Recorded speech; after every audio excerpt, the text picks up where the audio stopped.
Ladies and gentlemen, Strat Gamer here, providing you with a new Anno 1800 episode today. And we're going to look at two mods today. And to be honest, those two mods have nothing to do with each other. They are very, very different. One is very focused on gameplay, the other very focused on, let's say, aesthetics. So nothing to do with each other. Reason I put them together, to be honest, is I thought both of them were quite interesting, but at the same time, sort of too small to make a video just on one. So I just thought, let's combine them. And also it's an interesting mix for everybody out there to see one gameplay, one aesthetic one.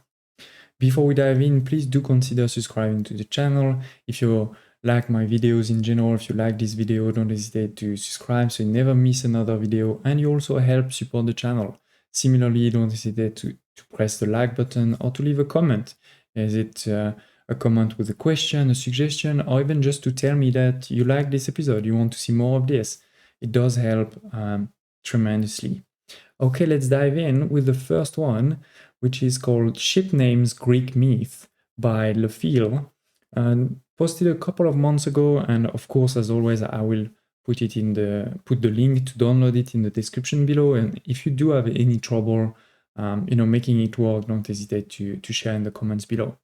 And as sort of the title says, this mod will replace, all of your ships usually have very boring names and often with like the same names but many numbers because you have too many ships.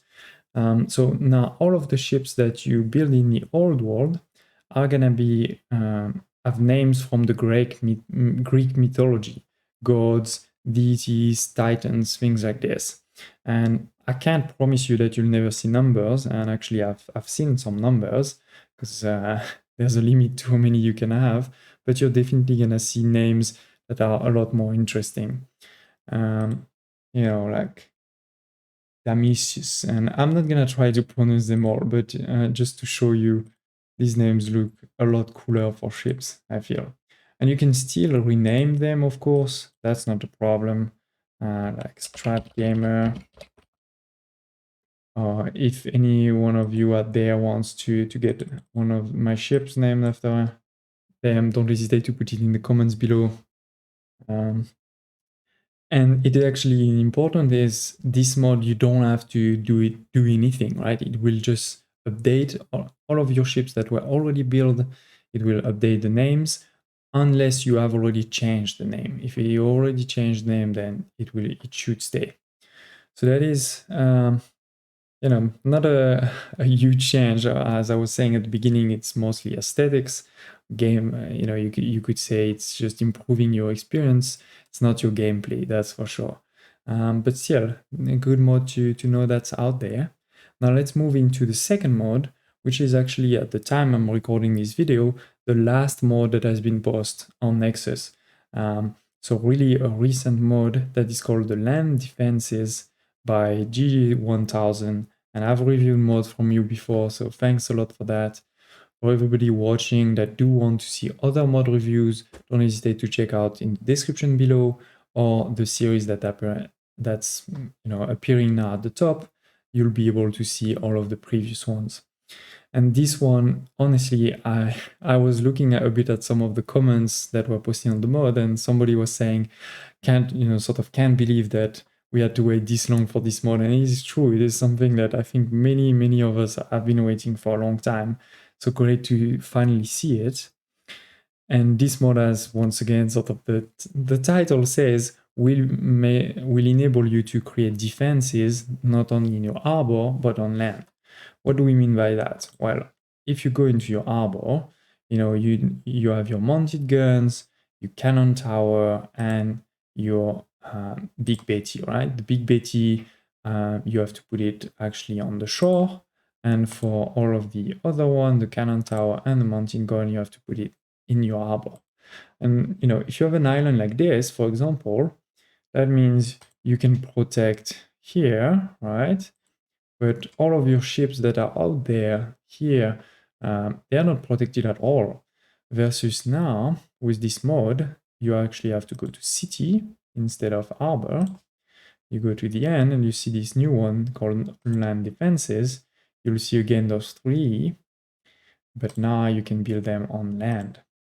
And that way you can only protect, your arbor from here, but it's also, sometimes you don't always have shore, right? I mean, on that island actually you do, so that's not a great example. Here, this one, for example, right? We could put defenses all around here to help protect this canal here. And I think, to me, this is really one element that's really interesting is now when you have two islands like this one, for example, you can put defenses here in the harbor and then a few more there, and nobody is passing through. So that's okay. And we are now in the new world. And as you probably know, in the new world, you only have the mounted guns and the cannon tower. The big Betty is usually not available for your harbor areas. But now with this mod, if you go back once again to city, to the land defenses, you will see three. Not called the big Betty, but the big building now on top of the mounted gun and cannon tower that you can once again build on land. And this big building now, which does look very similar to the Big Betty. And as I was saying, you can definitely see the value. For example, here, those two islands, I put it there, plus some here, plus some here, I can really control this canal. That definitely helps, also keeping in mind that sometimes your harbor area is really limited, right? Like especially with Docklands, if you want to use the space for Docklands modules, now being able to put your defenses on land really helps with that. And lastly, also in Mbesa. Oh, sorry, that's not Mbesa, that's the Arctic. There's actually nothing in the Arctic.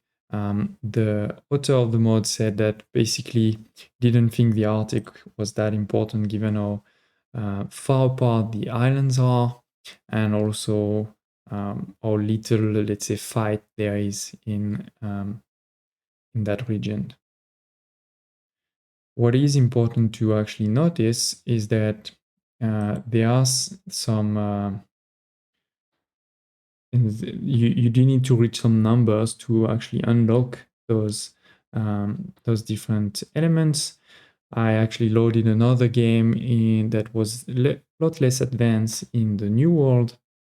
I didn't have the big Belina, I only had the first two. And here it seems that in Mbesa, I don't seem to have anything, which could make sense because while you can see that I have a lot of pink on the map, all of these islands are actually quite developed. I actually don't have any population at all. I have literally zero population on in there. So it could just be that you need to reach even just as little as 100 to unlock them, and I'm not there yet because I have zero. That's something to note with many of the mods. Usually they don't look also at what you've done in the past. Like for example, if in the past you had reached 5,000 investors, but you don't have them now, the mods usually sort of check now what you have. And you can see these ones are for the arbor, right? The normal ones.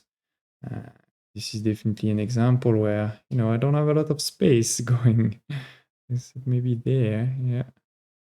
Anyway, so as I was saying, yeah, I don't see them here.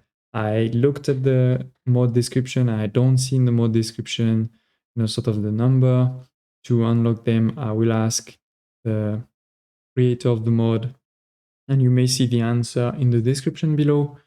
And otherwise, maybe I'll put it in the comments when I do learn about it. So that was the second mod, Land Defenses by G1000. Hope you did like this episode, everybody. Don't hesitate to once again press the like button or subscribe to the channel if you haven't done so already. And hope to see you next time.